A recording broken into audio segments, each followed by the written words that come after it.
Hola, no te quiero hacer perder mucho el tiempo, así que voy directa al grano. Si quieres escuchar el audiolibro completo, echa un vistazo al enlace en la descripción. Podrás disfrutar de una prueba totalmente gratuita que te dará acceso a un amplio catálogo de audiolibros. Pero espera, que hay más. Por si todavía tienes dudas, a continuación te dejo con un pequeño fragmento del audiolibro. Disfrútalo. Se había visto obligado a aceptar de mala gana. Necesito un mínimo de 5 folios. Lleva un traje oscuro y aguanta hasta el final de la ceremonia. Luego habrá recepción y banquete. Por supuesto, tú no estás invitado. Pero te quedas rondando por donde te dejen y averiguas lo que puedas de los invitados, el menú y estas cosas. Los vestidos de las mujeres son importantes.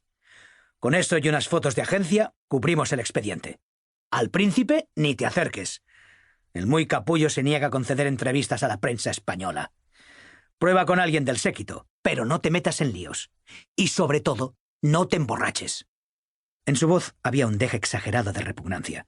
Quería dejar bien claro delante de sus subordinados que desaprobaba el interés por la boda y que solo lo hacía debido a presiones de arriba. El director del periódico se llamaba Jaime Bassols y era un viejo republicano de derechas, depurado y restablecido en su cargo tras varios años de ostracismo y privaciones. En aquella nueva etapa de su vida, se esforzaba por hacer del periódico un órgano de información y difusión, más que de manipulación y propaganda. Objetivo que solo conseguía en una parte mínima, pero suficiente para justificarse ante el prójimo y ante su propia conciencia. No le faltaban los conflictos, las amenazas, las humillaciones y los berrinches. En ocasiones se consideraba un héroe, en otras, un cobarde, y siempre un fracasado. La suma de estas valoraciones le habían agriado el carácter. Yo había entrado a trabajar en el periódico gracias a la recomendación de un pariente, pese a no tener ni siquiera el título de periodista, lo que no era insólito en aquellos tiempos. Mis padres habían costeado mis estudios con grandes esfuerzos y estaban haciendo lo mismo con mis hermanos, por lo que tan pronto obtuve el título universitario y regresé de mi estancia en Londres, aunque acariciaba otros sueños, no tuve más opción que ponerme a trabajar para aportar algo a la economía doméstica. Mi función en el periódico consistía básicamente en hacer de chico de los recados, redactar ocasionalmente alguna gacetilla y ser amable con todo el mundo. Como no daba muestras de aspirar a nada ni de querer arrebatarle el puesto a nadie, pronto me fue perdonado el doble pecado original: haber entrado por enchufe y estar mejor preparado que el resto del personal. Por mi parte, debo contar lo que se cuenta, pero de ninguna manera debo creérmelo todo. Y esta advertencia mía valga para toda mi narración. La tarea que me habían asignado, aun siendo insustancial, constituía una prueba de confianza y debería haberme producido orgullo, o al menos satisfacción, pero no era así. Por una cuestión de principios, el acontecimiento sobre el que debía escribir no me podía resultar menos atractivo. Una boda real me parecía una estupidez y un insulto.